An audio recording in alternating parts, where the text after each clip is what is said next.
Magandang hapon mga kaibigan, mga kalingap. This is your host, Kalingap Billy, in behalf of Erica Alfon Vlogs. For today's reaction video, makikipag-update tayo dito sa dalawang upload ni Kalingap Rob. Yung pagkita-kita nitong mga Kalingap community, no? Kalingap team dito sa isang event. At makita natin dito, nagsama-sama din yung tatlong love team, no? Itong si Rochelle, si Cedros, at saka itong si Jomcar. At makita natin dito yung pagkakaisa, yung unity nitong tatlong love team nito upang i-boost at suportahan itong channel ni Kalingap Rob dito sa kanyang pagbablog. Makita natin dito yung faithfulness at katapatan ng Rochelle community, no? Dito kay Kalingap Rob, dahil makita natin yung kanilang pakikitungo sa bawat isa ay walang pagbabago, at ganun din naman si Rachel dito sa Kalingap community.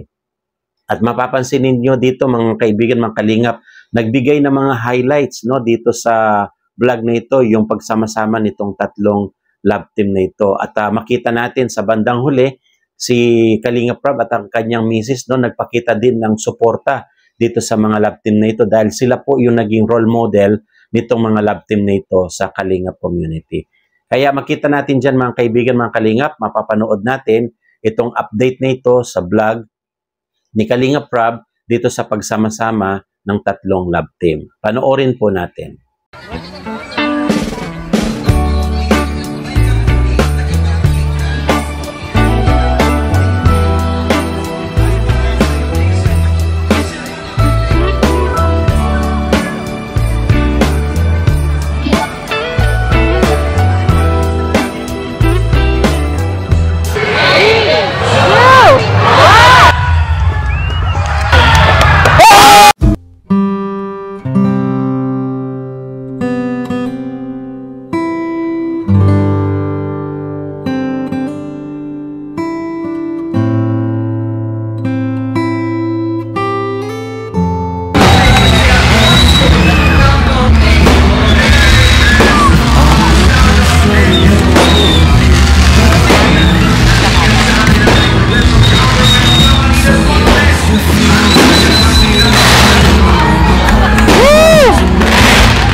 Christmas! Ay, langga. Ito pala si Jomar. Hello na. Namit yan. Naman. Cedric. Kaya si Rose. Yun si Carla. Si Carla pala. Si ano pala si Rachel. Kailan naman si Ruel. Yan. Ayos eh. Hindi na pa dito? Ha? Grabe. Nakita mo na. Nakita ko na nga sila. Grabe. Saan ka nakabot? Naikot ko na eh. Akala ko nga hindi ko makikita. Pero buti na lang nahanap namin. Ito yung kagandahan kasi nga. Ay. Kumusta pala kayo? Ha? Kumusta pala kayo? Ayos lang. Tawag niyan. Getting to know. Ayun. Pero konti na lang. Konti na lang. Mapapaibig ko na din. Eh, pero, kumusta naman kayo? Okay naman. Okay naman. Sabay pa kayo Siyempre. Ayos eh. Ano na bang balita sa inyo? Balita? Oo, bagong balita. Bukod sa alam ko naman, nagmamahalan kami dalawa. Given naman yun. Pero sa amin ngayon, talagang silang pinupursue yung pag-aaral. Ako naman, pagbablog. Pero pag may mga free time, kagaya nito, nakikita-kita. Tapos coincidence pa kasi na-meet ko kayo. Kasama sila, Ayos eh, reunion.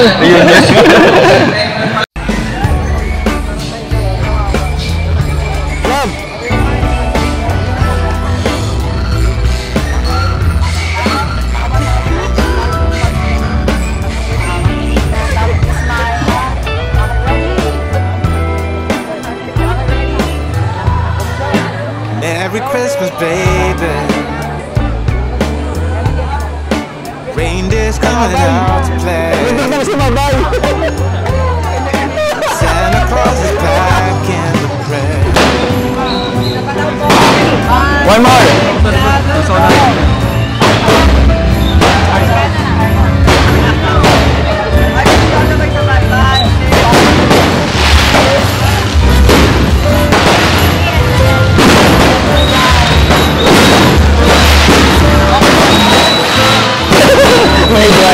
May dumaan.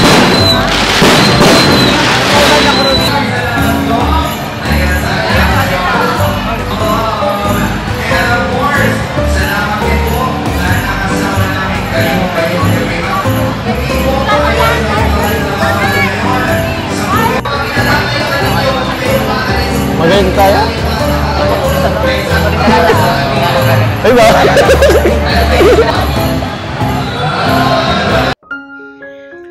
Ayan, nakita ninyo mga kaibigan, mga kalingap, no? Yung mga cordial communication at saka yung interaction nitong tatlong love team na ito. Sina Rochelle dito kay Jomcar, si Jomcar naman dito kay Cedros, at silang tatlo po ay nagsama-sama, nagkita-kita at nag-usap doon sa pagsuporta nila dito kay Kalingap Rob.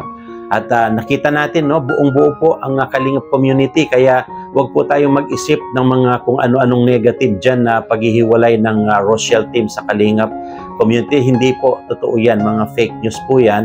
At makikita nyo po dito kung paano yung pagka-unity ng Kalingap community, ng mga love team na yan dito kay Kalingap Rob. At patuloy din naman ang pagsuporta ni Kalingap Rob dito sa kanilang mga YouTube channel, sina Roel of Malalag, Rachel, at dito sa iba pang mga K-Boys, no? Kaya maraming salamat dyan sa mga nakakaintindi na patuloy natin suportahan ang Kalingap community, lalo na yung mga love team na yan. Ito nga po, sa pangalawang update natin, bagong update po, bagong vlog ni Kalingap Rob, no? Sa isang liblib na lugar pumunta itong si Kalingap Rob, at meron po silang na-scout na isang pamilya na kung saan talagang lubhang nakakalunos po at nakakaluha, no, nakakaiyak yung kondisyon nitong pamilya na ito. At mukhang talagang kailangan tulungan, dahil dito sa introductory video ni Kalingap Rob, napansin ko kaagad, no, talagang malungkot ang pamilya nito dahil merong isang special child, tapos yung kanyang kapatid na lalaki ay nabaliw, yung kanyang ama ay bulag, at itong 19 years old na dalaga na ito ay siya lang talaga yung sumusuporta at tumatangkilik dito sa pagpabuhay sa kanilang pamilya. Panoorin po natin kung ano ang istorya nitong bagong vlog at beneficiary ni Kalingap Rob. Panoorin po natin. Mga kalingap, naglakbay kami sa isang napakaliblib na lugar at nakilala namin doon ang isang batang nagngangalang Mary Joy. So pangarap mong maiyahon ng pamilya mo sa kahirapan? Gustong gusto ko po. Kung pwede nga pong madaliin ay ginawa ko na ho. Kaso di talaga pwede ay. Ilang taong ka na ba? 19 na po. 19 ka pa lang pero napaka-matured mong mag-isip. Siya ay 19 years old na may dalawang kapatid na lalaki na may kapansanan. Pati ang kanyang tatay ay bulag din. Okay, baliw nga. Okay, sabihin na natin baliw Baliw nga din po. yung kuya mo? Bakit naman? Parang Napagtripan po. napagtripan? Grabe. Yung papa ko po kasi Saka yung papa mo. bulag po yun eh. Bulag din ng papa mo. Po. Grabe, lahat may kapansanan, mga kalingap. Kaya naman sa murang edad niya ay pasan-pasan niya ang lahat ng problema ng kanilang pamilya. Pati ang stress sa kung paano kikita ng pera. Nawala ko kay papa. Nawa kay papa mo. Halina't panoorin natin at alamin ang kwento ng buhay ni Mary Joy.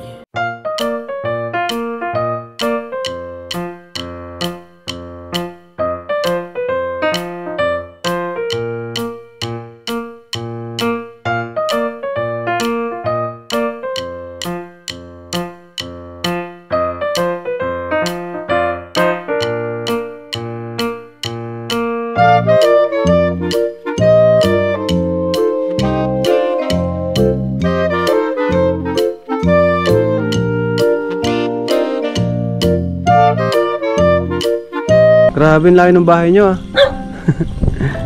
So, ayan po mga kalingap. Dito po tayo, nakarating din tayo sa wakas. Ang layo po ng nilakad natin. So, pangarap mong maiyahon ng pamilya mo sa kahirapan? Gustong gusto ko po. Kung pwede nga pong madaliin ay ginawa ko na ho. Kaso di talaga pwede ay. Ilang taong ka na ba? 19 na po. 19 ka pa lang pero napaka-matured mong mag-isip. Gusto mo nang madaliin talaga. Ano bang plano mo? Pag nakapagtapos ka, anong kukunin mong trabaho sana? Agriculturist po. Agriculture. Tama-tama. Mahilig ka sana no? Yan ang hilig mo talaga. Mahilig kang magtanim, mahilig kang alaga ng mga sobrang kahirapan. Gusto mo madaliin. Kung pwede nga lang po ay, kasi hindi talaga man po pwede. Ganda naman sa lugar niyo, Mary Joy. Ilang kayo? Maganda ho pag mainit, pero pag maulan ho, Kuya Jello, hindi sabihan mo lang muna, huwag mo gano'n. Maganda pag mainit. Pero pag maulan po, hindi maganda. Kapatid mo pala yan si Ilang taon na yung panganay sa'yo, Ako pong panganay, bata pa siya. 16 po. 16 pa lang pala yan. 19 na po ako, tapos 16 po yan. Saan ka natutulog dito? Dun po. Dun po, ang kwarto namin. Dito po ako natutulog. Tagal na kayo dito? Simulat, bata ka pa lang? Opo, andun po yung una naming bahay. Ay, yung nasira dyan? Opo. Kaya matagal na po talaga yun. Kaya dito naman po naglipat.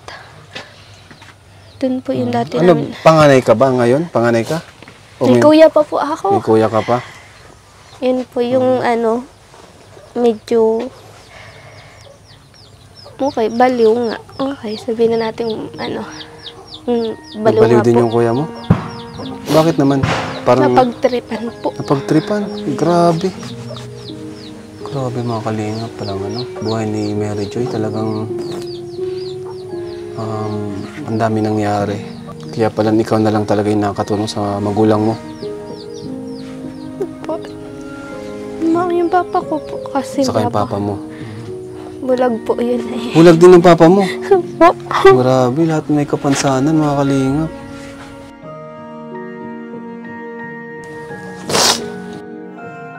Nawala ako kay papa. Nawa kay papa mo. Kasi kahit bulag siya, Nasusuportahan pa rin naman po kami kahit papano. At bulag po siya, nagsasaka po siya para may pang kami, para mga budget. kalingap, Opo. kakaawa po yung kalagay nila Mary Joy dito. Bulag yung tatay, kapatid nila may sakit sa pag-iisip.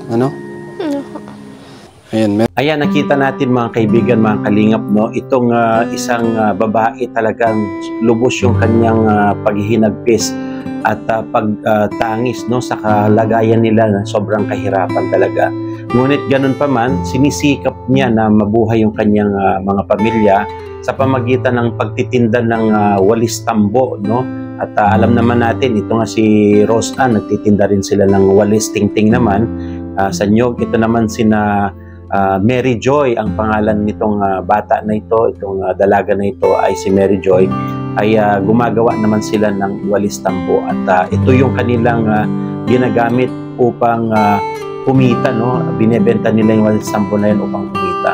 Pero hindi po sapat yung paggawa na yan dahil kailangan talaga dyan ng materyales para makagawa sila at maliit ang kanilang kinikita kumpara sa kanilang pangangailangan sa pamilya. Lalo na merong kapatid si Mary Joy na dalawang kuya niya at may kapansanan. Yung isa special child, yung isa naman ay mukhang sabi ni Mary Joy ay nabaliw at ang kanyang ama ay bulag. Talagang napakalunos po at they're serving na matulungan itong pamilya na ito. Sana po tulungan natin ang pamilya, lalo na po yung mga gustong sumuporta at magbigay ng ambag para maiabot natin sa pamilya na ito yung tulong sa pamamagitan po ng COOS. Kami nga po ay membro sa COOS. Si Erica Alfon ay direktang nagbibigay ng suporta dyan kay Kalingap Rab upang makatulong sa paghahanap ng mga lupa tulad po ni Vianse, si Ate Erica Alfon po ay nag-sponsor ng lupa para dyan kay Vianse. Bagamat alam natin itong kanyang YouTube channel ay hindi pa gaanong kumikita at kailangan po din ng suporta ni Ate Erica. Kaya inaanyayahan ko po kayo na mag-subscribe at pakihit na rin po yung notification bell para lagi po kayong updated sa ating mga bagong video at ang portion o mismo po lahat ng kinikita ni Erica Alfon dito sa charity vlogs niya ay napupunta po lahat yan kay Kalingap Rab at Kuya Bal Santos Matubang. Kaya patuloy po tayong manood dito sa huling video kung paano tinulungan at kung paano inassess ni Kalingap Rob itong pamilya na ito, sina Mary Joy at ang kanilang pamilya, at ano ba ang kayang itulong ni Kalingap Rob dito sa pamilya na ito. Panoorin po natin itong video. Ito pala ang advantage kapag malayo sa mga kabahayan. Pero ikaw, siyempre, ikaw gusto mo talaga yung malapit na. Kahit sino naman siguro yung malapit na sa mga bahay, ano? Para naman pag mapasok ka, di ka mahirapan. So ito, Mary Joy, magagamit nyo to sa bahay nyo, sa iyo sa pag-aaral, ano? Ikaw na bahala, bumigay ka na sa magulang mo, ano? Ano gawin mo? Ba't ka naluluha, Mary Joy? Na-excite ka? Na sobrang saya? Ganon? Grabe po. O sige. 1, 2, 3, 4, 5, 6, 7, 8, 9, 10,000 pesos. Thank you po, marami. In your presence, I am free. I hear your whisper through the wind. Here, right now. Thank you po. Thank you. Oh, wala ka naman. Mula yan sa Panginoon, pinabibigay niya sa akin para sa pinibigay niya sa iyo. Wala sa ating channel. Masaya ka? Sobra. Deserve mo yan, Mary Joy, kasi ayun, sa kwento mo, napahanga mo kami sa kwento mo pa lang. Saan mo gagamit yan, Mary Joy, yung pera? Binigay ko po na kita mama. Ano po? Matutuwa kaya sila? Matutuwa sila? Sila mama mo? Ano? Ay, ito si mama mo. Dito pa, Nay. Dito pa, Nay. Ito pa na si mama niya. Kayo po lang, nanay. Uy, grabe, oh. Ano, Nay? Binigyan ko po ng 10,000 yung anak niyo po. Salamat po sa gawa ng malaking tulong na din po yan sa amin. Sa mga pangangailangan ng mga bata. Matyaga nga lang po talaga siya. Napabilib kami sa kwento niya pa lang po, Nay. Gusto pa nga pong maglako pa ng tambo sa ko. Hindi wala, hindi mo nakakayanin. Pag nag-eskwela ka. Ano po yan? Kaninong idea yan? Sa kanya? Kanya po. Sa tutoy niya, sa kapatid niya. Kapatid niya to? Opo, ito naman niya siya. Grabe, Nay. Ayan. Salamat talaga. Talagang malaking tulong din po yan sa amin. Lalo na sa panahon ngayon, wala yung papa niya. Nasaan yung papa niya? Nakahanap din po ng pagtatrabahuan. Bulag yun, Bulag. Grabe. Bulag ang isang mata niya. Hindi nakakakita. Yan nga po, puros yan. Hindi rin ako makaano. May kapansanan. Ha? Puro may kapansanan. Okay lang yan. Mahal kayo ng Panginoon. Salamat. Ka po. Diba? Tapos po, Sigurado maraming tutulong po sa inyo. Itong bahay nyo, sira-sira na lang din, ano? ang kwarto ni Lambing. Lambing po siya kung tawagin. Ha? Lambing. Lambing? Bakit? Ang palayaw po sa kanya, Lambing. Sino lambing? Pag siya Ikaw? tunay na ang Ayan, anong gusto niyo mong... lambing. Ito po si Lambing, ha? Si Mary Joy. And Lambing, anong gusto mong sabihin sa mga viewers? Maraming salamat po. Sana po matulungan niyo pa po kami. Maraming salamat po. Sa lahat po. Thank you po. Thank you po talaga. Ayan po. So, yun mga kalingap. At siguro ay abangan nyo lang po yung mga susunod na episode natin dito sa buhay ni Mary Joy. Panibagong kabataan po na ating natulungan. Talagang nakita natin yung kahirapan. Pero, kapalit naman noon yung kanyang pagsusumikap at ang kanyang determinasyon na makamit niya yung kanyang pangarap. So, ayan. Mary Joy, kami ay pansamantalang alis na muna. Salamat Ayun ang po. bahala.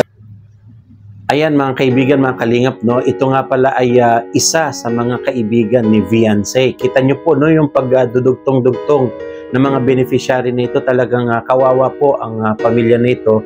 At nai-refer nga pala ito ni Beyonce kay Dr. Love. At si Dr. Love naman po ang nag-refer din dito kay Kalingap Rab patungkol dito sa buhay at kalagayan ni Mary Joy. Kaya maraming salamat dyan kay Beyonce. Nakita nyo po yung tulong, no? At alam naman natin si Beyonce nangangailangan din siya ng tulong, pero ganun pa man, patuloy din siyang parang nag-i-scout din siya noon at naghihikayat na matulungan din yung mga kagaya niya. Ito nga si Mary Joy dahil kakilala niya at kaibigan niya pala itong si Beyonce. Kaya malay natin mga kaibigan, mga kalingap, isa rin ito sa matulungan ni Kalingap Rab, no? Parang si Rose Ann naman, kakilala niya naman din si Carla, no? Ganun po, talagang tulong-tulong yung mga pagtulong ni Kalingap Rab at yung pagre-refer ng mga beneficiary na ito doon sa mga deserving na tao. Makikita natin nagtutulungan po sila.